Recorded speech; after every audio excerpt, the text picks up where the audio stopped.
আবুল জাহেদকে আহত অবস্থায় দেখে সবাই চমকে উঠল। কপাল বেয়ে তার রক্ত ঝরছে। একজন দৌড়ে গেল বাড়ির ভেতর ফার্স্ট এড বক্স আনতে। লিখন কিছু সময়ের জন্য থমকাল। ফার্স্ট এড বক্স এনে তার কপাল ব্যান্ডেজ করার পর তাকে একটা চেয়ারে বসতে দেয়া হলো। হেমলতা লাঠিতে ভর দিয়ে স্বাভাবিকভাবে দাঁড়িয়ে আছেন। কি হয়েছিল? আপনি ওনাকে আঘাত করলেন কেন?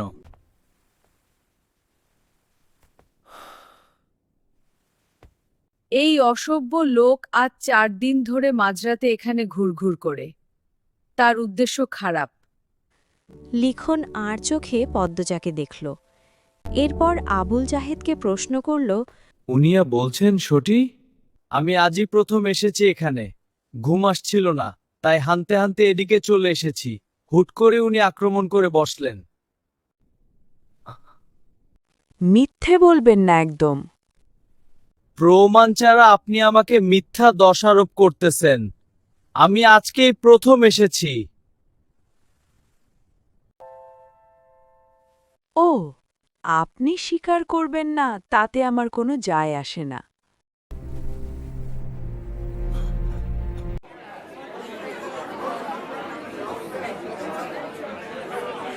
আবুল জাহেদ কিছুতেই তার উদ্দেশ্য স্বীকার করল না। তর্কে তর্কে ভোরের আলো ফুটল। হেমলতা কঠিন করে জানিয়ে দিয়েছেন, আজই এই বাড়ি ছাড়তে হবে। আজকের মধ্যে চলে যাবেন। হেমলতার সিদ্ধান্ত শুনে দলটির মধ্যে আতঙ্ক ছড়িয়ে পড়ল। তীরে এসে নৌকা ডুবতে কিভাবে দেয়া যায়? সিনেমার শেষ অংশটুকু বাকি। শর্ত অনুযায়ী আরও 10 দিন আছে। চলচ্চিত্রের শেষ অংশ এখনো বাকি আছে। চুক্তি অনুযায়ী আরো 10 দিন আছে। দয়া করে এই কয়দিন আমাদের থাকতে দিন। আমার 3টা মেয়ের নিরাপত্তা দিতে পারবেন? একটা পুরুষ মানুষ রাতের আধারে যুবতী মেয়েদের ঘরের পাশ দিয়ে ঘুরঘুর করবে কেন? কিসের ভিত্তিতে? আপনাদের সাথে তর্ক করে শুধু সময় নষ্ট হবে। প্রথম রাতে পায়ের আওয়াজ শুনে চিনতে পারিনি। এর পরদিন সন্দেহ তালিকায় থাকা 4-5 জনকে অনুসরণ করে নিশ্চিত হই রাতে কে লাহারি ঘরের পাশে হেঁটেছিল। লাহারি ঘরের ডান পাশে তুষের স্তূপ, পলিথিন কাগজ দিয়ে ঢাকা। অসাবধান বসে আবুল জাহেদের কাদামাখা জুতা তুষের স্তূপে পড়ে, ফলে জুতায় তুষ লেগে যায়। এর পরদিন আমি বাড়ির বারান্দায় জুতাজোড়া দেখতে পাই। তুষ বাড়ির আর কোথাও নেই। আমি ব্যস্ত হয়েই তুষের স্তূপের কাছে এসে দেখি এক জোড়া জুতার চাপ। সেই জুতা যখন আবুল জাহেদ পরল, পুরোপুরিভাবে নিশ্চিত হলাম।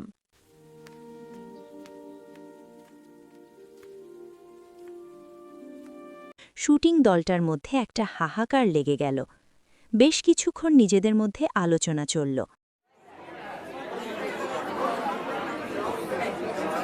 মোর্শেদ ভাই, দয়া করে আমাদের জন্য কিছু করুন। আর এরকম কিছু হবে না, কথা দিচ্ছি। এখন আর সম্ভব না। আমার কিছু করার নাই। ভাই, আমাদের এই কয়দিন থাকতে দেন। প্রয়োজনে আমরা আরো টাকা দিতে রাজি।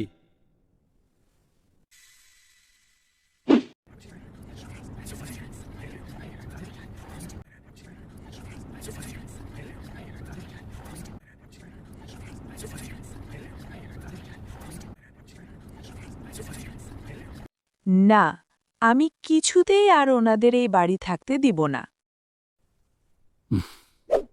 আর এরকম কিছু হবে না, কথা দিচ্ছি। আমাদের এই কয়দিন থাকতে দেন। ঠিক আছে, আর অনুরোধ করতে হবে না। কিন্তু 10 দিনের বদলে 5 দিনের সময় দিলাম। এর মধ্যে আপনাদের কাজ শেষ করবেন। বেশ গরম পড়েছে আজ। মুন্নাকে পাশে নিয়ে পদ্মজা পাটিতে বসে আছে। মনোযোগ দিয়ে মুন্নাকে শিখাচ্ছে কাকে কি ডাকতে হবে। আমায় ডাকবি বড় আপা, পূর্ণাকে ছোট আপা, আর প্রেমা তো তোর সমান, তাই প্রেমা ডাকবি। দুজন মিলেমিশে থাকবি। ও বুঝেছিস? ও বুঝছি। আমাকে তুইও আমা ডাকবি। আমাদের আম্মা আব্বা আজ থেকে তোরও আম্মা আব্বা, বুঝছিস? হো বুঝছি। হেমলতার রান্না রেখে উঠে আসেন, মুন্নাকে বলেন, শুদ্ধ ভাষায় কথা বলবি, তোর পদ্য আপা যেভাবে বলে। ওই আমনে। কই আমনে না, বল। আচ্ছা বলবো। আচ্ছা বলবো। মুন্না, হো ছোট আপা। বল। জি ছোট আপা। জি ছোট আপা। তোর নাম পাল্টাতে হবে, আমি তোর নতুন নাম রেখেছি। কেরে নাম পাল্টাইতাম কেরে? আচ্ছা, এই কথাটা কেমনে কইতাম?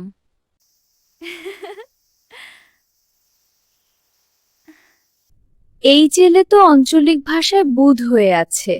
তুই এখন আমাদের ভাই, আমাদের নামের সাথে মিলিয়ে তোর নাম রাখা উচিত। কি উচিত না? হো, এজন্যই তোর নাম পাল্টাতে হবে। আজ থেকে তোর নাম প্রান্ত মোড়াল। সবাইকে বলবি এটা, মনে থাকবে? মনে রাখাম। বল। আচ্ছা মনে রাখবো। আচ্ছা মনে রাখবো।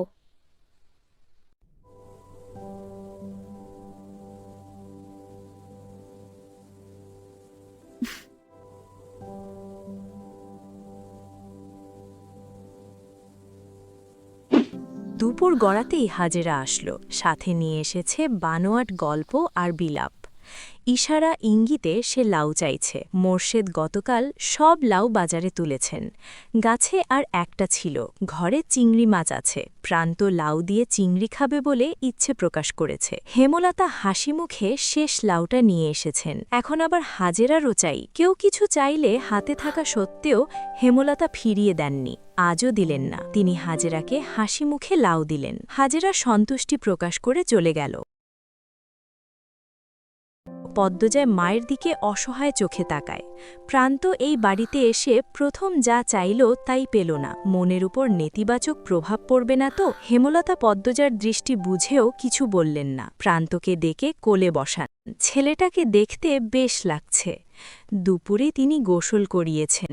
মনে হয়েছে কোনো ময়লার স্তূপ পরিষ্কার করা হচ্ছে। জন্মদাতার মৃত্যু প্রান্তের উপর বিন্দুমাত্র প্রভাব ফেলল না, এজন্য কেউই অবাক হয়নি। বাপ ছেলের শুধু রাতেই একসাথে থাকা হতো। অনেক রাত প্রান্ত একা থেকেছে। এইটুকু ছেলে কত রাত ভয় নিয়ে কাটিয়েছে। আম্মা ডাক্তার শুনে হেমলতা বুক বিশুদ্ধ ভালো লাগায় ছেয়ে গেল। একটা গল্প শোনাই, শুনবি? আমাদের একদিন মরতে হবে, জানিস তো? জান্নাত জাহান্নামের কথা কখনো কেউ বলেছে? আচ্ছা, আমি বলছি, শোন তাহলে। হেমলতা এমনটা সন্দেহ করেছিলেন। প্রান্ত এ সম্পর্কে জানে না। তিনি ধৈর্য নিয়ে সুন্দর করে জান্নাত জাহান্নামের বর্ণনা দিলেন। জান্নাতের বর্ণনা শুনে প্রান্তের চোখ দুটি জলজল করে উঠল। প্রশ্ন করল হাজারটা। হেমলতাকে জানা আমি জান্নাতে যাইয়াম, জাহান্নামে যাইয়াম না। এখন গল্পটা বলি, মন দিয়ে শুনবি। একজন মহিলা একা থাকত বাড়িতে। না, দুটি ছেলে মেয়ে আছে, খুব ছোট ছোট, খুব অভাব তাদের। ছোট্ট একটা জায়গায় মাটির ঘর। ঘরের সামনে শখ করে একটা লাউ চারা লাগায়। লাউ গাছ বড় হয়, লাউ পাতা হয় অনেক। এই লাউ পাতা দিয়েই দিন চলে তার।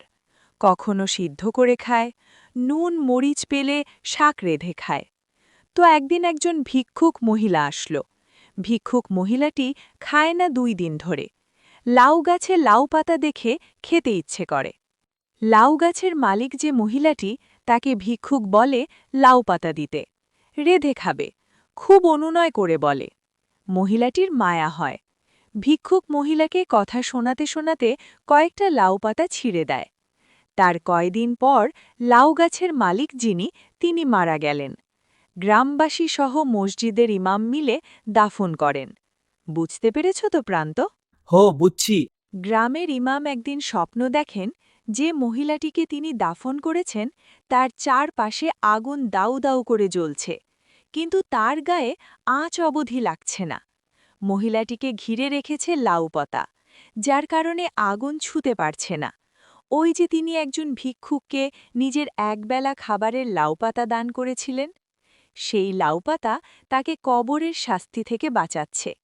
জাহান্নাম থেকে বাঁচতে আমাদের অনেক এবাদাত করা উচিত। তার মধ্যে একটি হল দান। সামর্থ্য অনুযায়ী দান করা উচিত, কাউকে ফিরিয়ে দেওয়া উচিত না। বোঝা গেছে?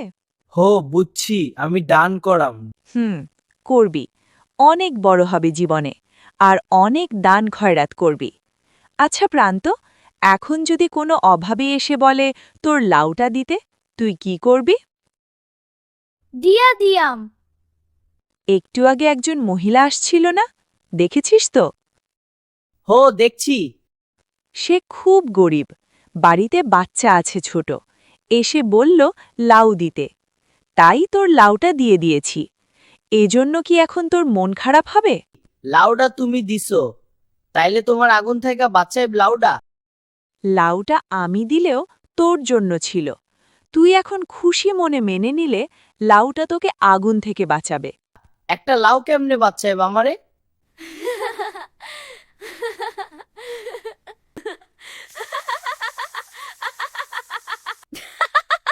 কয়টা পাটা অনেকগুলো হয়ে মহিলা তাকে বাঁচিয়েছিল, তেমন একটা লাউ অনেকগুলো হয়ে তোকে বাঁচাবে। প্রান্ত একটার পর একটা প্রশ্ন করেই যাচ্ছে। হেমলতা হেসে হেসে তার উত্তর দিচ্ছেন। পদ্মজার হুট করেই প্রান্তের থেকে চোখ সরে হেমলতার উপর পড়ে। মা হাসলে সন্তানদের বুকে যে আনন্দের ঢেউ উঠে তা কি জানেন? পদ্মজার আদর্শ তার মা, সে তার মায়ের মতো হতে চায়। পদ্মজা গল্পটা আমি যখন কার্টুন আকারে শুরু করি, তখন ইচ্ছে ছিল শুধু দৃশ্য আর সংলাপ দিয়েই গল্পটা ফুটিয়ে তুলব। কিন্তু অনেকেই জানিয়েছেন কিছু জায়গায় বুঝতে অসুবিধে হচ্ছে। আপনাদের সেই ভালোবাসা আর পরামর্শের জন্যই এই পর্ব থেকে ছোট ছোট বর্ণনা যোগ করেছি। এখন বলুন তো, এই পরিবর্তনটা কেমন লাগছে? সামনে কি এভাবেই রাখব, নাকি আগের স্টাইলে ফিরে যাব? আপনার মতামত কমেন্টে জানাতে ভুলবেন না।